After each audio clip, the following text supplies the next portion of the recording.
Quigley, a Democrat from Illinois. He's also the co-chair of the Congressional Ukraine Caucus. Congressman, you went to Ukraine this summer and met with President Zelenskyy. Did the White House reach out to you or other members of Congress that have been there to help plan this trip, or were you as surprised as everyone? I was surprised as anyone, and that's the way it should be. The fewer people who know, the safer the visit. So you said, quote, you're not against sending these U.S. F-16 fighters to Kyiv. We were just talking about that. You say, quote, you can't half-ass a war. So does this need to happen quickly? Because one of the complaints you hear from Zelenskyy is, you say no to everything, but eventually you come around. So why not just say yes when we ask? Well, I didn't mean to imply putting those together that not sending those jets was half-assing it. It was, you need to give them everything that will help them win the war. And as President Zelenskyy said, help us win quickly. It's hard to keep the coalitions together. And again, your previous guest was right. What were once vices are now habits. Everything that we are sending was once viewed as escalatory. At the very least, I ask that we get these things ready. The Abrams tanks were a no. And now it's probably what? It's unclear, but they probably won't get our tanks till the end of this year. They'll get the German tanks possibly in March.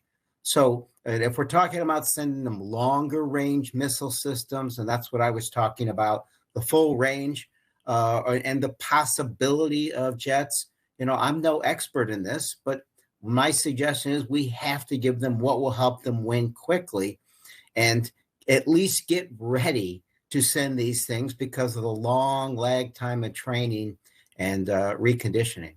So President Biden's trip today did prompt some criticism from Republicans who have questioned some U.S. aid to Ukraine. I want you to listen to Florida Governor Ron DeSantis, who may very well end up running for president. He reiterated the call for no blank checks to Ukraine.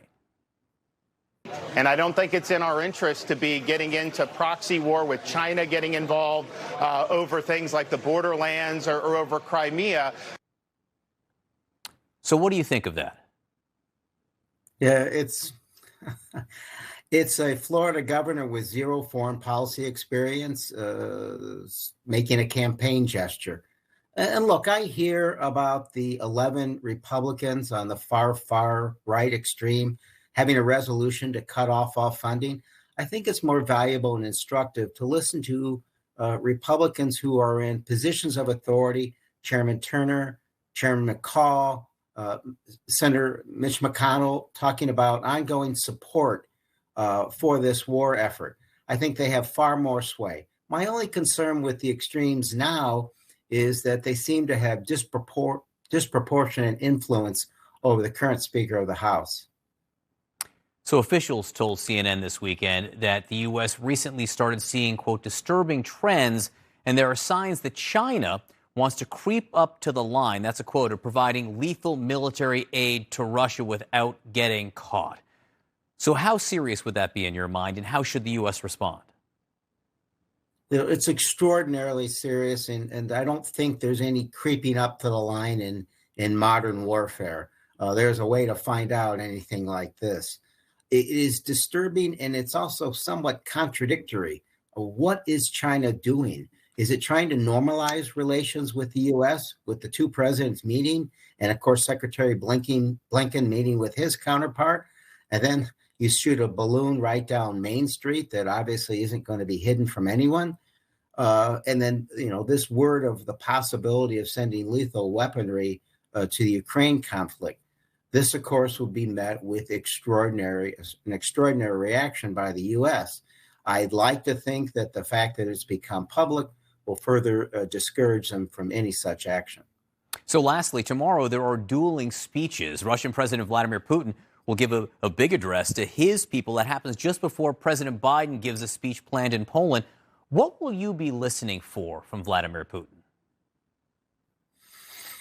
I think what you're going to hear from Putin is he's going to be addressing the Russian public, but I think what he's really doing is speaking to his far-right ultra-nationalist.